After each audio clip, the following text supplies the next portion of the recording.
কালবৈশাখীর তাণ্ডবে লণ্ডভণ্ড চোপড়া ব্লকের ঘির্ণিগাঁও গ্রাম পঞ্চায়েতের বিস্তীর্ণ এলাকা। প্রচুর কাঁচা বাড়ি নষ্ট হয়েছে, কোথাও ভেঙে পড়েছে গাছ ও বিদ্যুতের খুঁটি। জানা গিয়েছে শুক্রবার রাতে শুরু হয় কালবৈশাখী ঝড়, চলে শিলাবৃষ্টিও। কয়েক মিনিটের ঝড়ে লণ্ডভণ্ড হয়ে যায় চোপড়া ব্লকের ঘির্ণিগাঁও গ্রাম পঞ্চায়েতের বেশ কিছু এলাকা। কালবৈশাখীর আতঙ্কের ছাপ যেন বাসিন্দাদের মধ্যে ভেসে উঠছে। এমন অবস্থায় সকাল হতেই নিজের শেষ সম্বলটুকু বাঁচানোর চেষ্টা করছে বাসিন্দারা। অন্যদিকে ঘটনার খবর পেয়ে সকাল থেকেই এলাকা পরিদর্শন করে দেখেন ঘির্ণিগাঁও গ্রাম পঞ্চায়েতের উপপ্রধান সকিমুল ইসলাম। বিষয়টি ব্লক প্রশাসনের নজরে নিয়ে আসা হয়েছে এবং ক্ষতিগ্রস্ত পরিবারগুলির পাশে থাকার আশ্বাস উপপ্রধানের। এই যে বাড়ি ঘর ভাঙে গেছে, গরু ছিল, আমার বাবা ছিল এই ঘরে, সামান টামান খাওয়ার চাল ডাল আলু পেঁয়াজ যা কিছু ছিল সব খতম হয়ে গেছে এখানে আমাদের। মানে কারো ক্ষয়ক্ষতি কিছু হয়নি, কিন্তু গরু টরু ছিল ওইগুলো একটু মানে ব্যথা ট্যাথা পেয়েছে। আর এই যে মুগরি টুগরি যা খাওয়ার জিনিস ছিল সব খতম হয়ে গেছে। মানে চাল ডাল সব নষ্ট নাকি? সব নষ্ট হয়ে গেছে। কোন জায়গা এটা? এটা দক্ষিণ হাজারিকা। আচ্ছা, এটা কি শোবার ঘর ছিল নাকি? শোয়ার ঘর ছিল, আমার বাবা থাকতো, গরু থাকতো, এই যে চাল ডাল খাওয়ার জিনিস। বাবা এই মানে ঘূর্ণিঝড় আসে গেল, তারপরে এই পিছনে আমার ছেলে শুয়েছিল। আচ্ছা, ওই 25 সাইডে দিয়ে ওয়ালটা ভেঙে ছেলের উপরে চাপা গিয়েছিল। ছেলেটাকে খুঁটো মতো বাইরে করেছি, থাকা তো ব্যবস্থা নেই। আচ্ছা, এখন আমরা কিভাবে থাকবো? সব তো ঘর ভেঙে খতম। মানে আপনার ছেলে কি? হ্যাঁ, ও চাপা গিয়েছিল, চোট লেগেছে, ডাক্তার কাছে নিয়ে গেছি। মানে চাপা যে গেছে, মানে ব্লাড ট্লাড এরকম কোনো কিছু, হাত পা কোনো নষ্ট হয়েছে কি? না, নষ্ট নাই, রিপোর্ট করতে হবে। এখন রিপোর্ট না করলে তা কিভাবে বলবো? মানে বুকের মধ্যে কোনো চাপাটা? বুকের মধ্যে এইটগুলো দেখেন না, নিচে দেখেন এই এইটগুলো। মানে শুধু আপনার ছেলের হয়েছে না বাড়ির আরো কারো? এইটাই আমার স্ত্রীরও হয়েছে। কি হয়েছে আপনার? এখানে চোট লাগেছে, এইটা চাপা গিয়েছে। মানে ওই যখন আপনি ঘুমাচ্ছিলেন তখন নাকি? আমার ছেলেকে নিয়ে আসতে।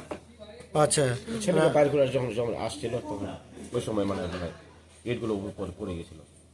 আচ্ছা, তো বাড়ির মানে আপনার ছেলের আর আপনার স্ত্রীর ক্ষয়ক্ষতি হয়েছে নাকি? আর বাকি অন্য কোনো পশু টশু? না, অন্য কোনো পশু টশু হয়নি, শুধু এই ঘরে একটা ক্ষয়ক্ষতি হয়েছে। মানে কোন ঘর ছিল আপনার এটা? থাকার ঘর ছিল।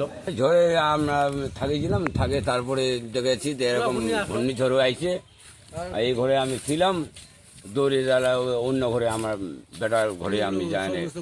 হ্যাঁ, দেখেছি দিন দাম করে একদম সব টিনগুলো ভাঙে পড়ে গেছে। মানে কটা ঘর নষ্ট হয়েছে টোটাল আপনার? দুইটা। দুটা? হ্যাঁ, দুইটা। দুটাই শোবার ঘর ছিল নাকি? হ্যাঁ, দুইটাই সুপার ঘর। আচ্ছা, আর অন্য কিছু নষ্ট হয়েছে কি? অন্য কিছু ওই গাছপালা ভাঙিছে, দুইটা গাছ ভাঙিছে। আপনার নাম? আর বাথরুম ভাঙিছে একটা। রাত্রে ওখানে ছিলাম সবাই মিলিয়ে এনে পরিবার নিয়ে, আর গুরু বাবা ছিল ঘর জায়গায়। তখন রাত 12টার সময় হালকা করে আস্তে আস্তে একবারে পুরা করে ঘরটা পড়ে গেল। মানে ঝড়ের কারণে না অন্য কিছু? ঝড়ের কারণে। ঝড়ের কারণে? হ্যাঁ, থাকা যাচ্ছে না। আচ্ছা, মানে শুধু একটাই ঘর নষ্ট হয়েছে না আরো কিছু নষ্ট হয়েছে? একটা ঘর হয়েছে, এমনি বেড়াটা সব ভাঙে পড়ে গেছে। আচ্ছা, কি কি ছিল ওই ঘরের মধ্যে? ঘরে খাওয়া দাওয়ার সামান সব কিছু ছিল। কিছু বের করতে পেরেছেন কি? না, বের করে পারি না। বের করে কোথায় দেবো? কারো কোনো ক্ষতি? ক্ষতি খারাপ হয়নি, এমনি। মানে সবাই সুরক্ষিত? হ্যাঁ। একটা বুথের মেম্বারগুলোকে যোগাযোগ হয়ে গেছে, যার যার হয়েছে আমি একটু নোট করে বলছি। যার পুরো ক্ষয়ক্ষতি হয়েছে, ঘর যে শোয়ার ঘর উড়ে গেছে, অনেক মানুষের গাছ টাছ ঘরের উপরে পড়েছে, এটা খুব দুঃখজনক ব্যাপার। সবচেয়ে আরও অনেক মানুষ আমাদের দেখলাম মানে ঘর ভেঙে উপরে চাপা পড়েছে। রাত্রে আমরা অনেক রাত। মানে কোন জায়গায় চাপা পড়েছে? এটা আমাদের একটা পড়েছে চাকলাগঞ্জ গ্রামে, আর একটা পড়েছে আমাদের টেটনাপড়া গ্রামে, একটা বাতাসিগঞ্জ গ্রামে। এটা আমাদের এখানে চাকলাগঞ্জ গ্রামের আলাউদ্দিন হক, আর একজনকার পড়েছে ইসলাম। মানে অনেক পড়েছে আমাদের ঘির্ণিগাঁওয়ে, অনেক ক্ষয়ক্ষতি হয়েছে আমাদের। তারা কি এখন সুস্থ আছে? আপাতত কিছু লোকের ট্রিটমেন্ট করতে পাঠাইছি। কোথায়? চোপড়া এখন গেছে। আচ্ছা, আর কিছু লোক সুস্থই আছে এদিকে, ট্রিটমেন্ট মানে লোকাল ফার্মে ডাক্তারের কাছে দাবা ওবা নিয়েছে, ঠিক আছে। মানে মানুষের একটু অতটা বেশি ক্ষয়ক্ষতি হয়নি, কিন্তু ঘর বাড়ির খুব ক্ষয়ক্ষতি হয়েছে ঘির্ণিগাঁও অঞ্চলের। এই জন্য প্রত্যেকজনকার বাড়িতে আসতেছি আমরা, যে দেখতেছি। টোটাল ক্ষয়ক্ষতির আশঙ্কা কত করছেন? দেখো, টোটাল আমাদের যদি ঘির্ণিগাঁও অঞ্চলে দেখেন তাহলে 500 থেকে 600 ফ্যামিলি হবে। ঘির্ণিগাঁও অঞ্চলের ক্ষয়ক্ষতি হয়েছে, যেটা বড় ধরনের, ছোট মোটোগুলো আমরা ছাড়ে দিয়েছি। যেটা বড় ধরনের 400-500 থেকে 600 অবধিও যাইতে পারে। এখনও আমাদের কাছে লিস্ট আসেনি, প্রত্যেকটি মেম্বারকে আমরা বলেছি গ্রামে গ্রামে যাও, প্রত্যেকটি মানুষের দেখো যেটা খুব অসুবিধা আছে ওটা আমাদের সাথে যোগাযোগ করো। আমরা উপর মহল অবধি আমাদের বিধায়ক সাহেবের উপরে পৌঁছাচ্ছি কথাগুলো। আবার আমাদের বিডিও সাহেবকেও আমরা জানালাম কথাগুলো সবগুলো, এগুলো যতগুলো ঘর হয়েছে বিডিও সাহেব আশ্বাস দিল যেগুলো মানুষের ঘর পড়েছে আমরা অবশ্যই ওদের হেল্প করব।